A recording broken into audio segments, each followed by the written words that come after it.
കുറിച്ചിയിൽ വലിയ നാഷണൽ ഒരു mental hospital ഉണ്ട്, ലോകത്തെ ഒന്നേ ഉള്ളൂ. അപ്പൊ അതിനെ നിംഹാൻസ് ഇൻ ഹോമിയോപ്പതി ആക്കും. National institute of mental health and neurological sciences in homoeopathy. ആയുർവേദത്തിന് ഈ 12ാമത്തെ ദിവസം നിംഹാൻസ് ആയുർവേദത്തിന് ഉണ്ടാക്കുന്ന പദ്ധതിയുണ്ട്. ഹോമിയോപ്പതിക്ക് അത് വേണം. ഇതിപ്പോഴാണ് വന്നെങ്കിൽ നമ്മളെ നേരത്തെ മുൻകൂട്ടിനകത്ത് ഉൾക്കൊള്ളിച്ചു. ഫണ്ടമെന്റൽ റിസർച്ച് നടത്താൻ സഭയിലുണ്ടാവും. അതുപോലെ accreditation for research in homoeopathy, കോളനികളിൽ റിസർച്ച് ഉണ്ടാവും.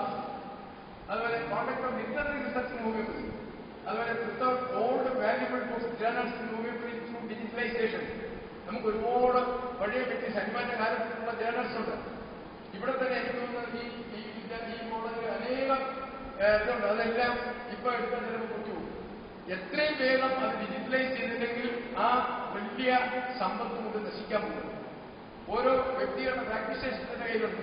ഇത് നമ്മൾ കളക്ട് ചെയ്തിട്ട് അത് ഡിജിറ്റലൈസ് ചെയ്ത് ഈ എഡ്യൂക്കേഷൻ സ്ഥാപനം വളരെ റിസർച്ച് നടക്കുന്നുണ്ട്. നമുക്ക് മെറ്റീരിയൽസ് ഇല്ല, ഇതാരും മുന്നോട്ട് വെച്ചിട്ടില്ല.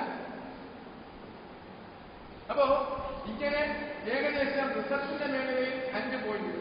അതുപോലെ മെഡിസിൻ മാനുഫാക്ചറിംഗ്, കോംബോയെ ഇപ്പോ ഈ പദ്ധതി അനുസരിച്ചിട്ട് ഹോമിയോപ്പതി ഫാർമക്കോപ്പിയൽ ലാബറട്ടറി അതിന് 75 കോടിയാണ്.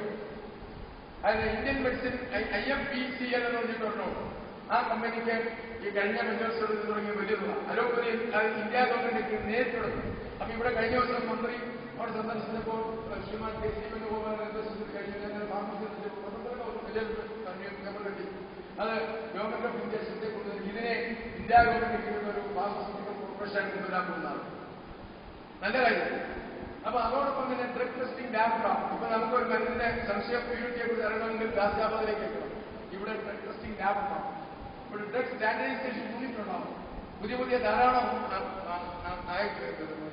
നാച്ചുറൽ നമ്മുടെ ഒരുപാട് ഡ്രഗ് സബ്സ്റ്റൻസ് ഉണ്ട്. പുതിയ ചെടികളുണ്ട് കേരളത്തിലെ.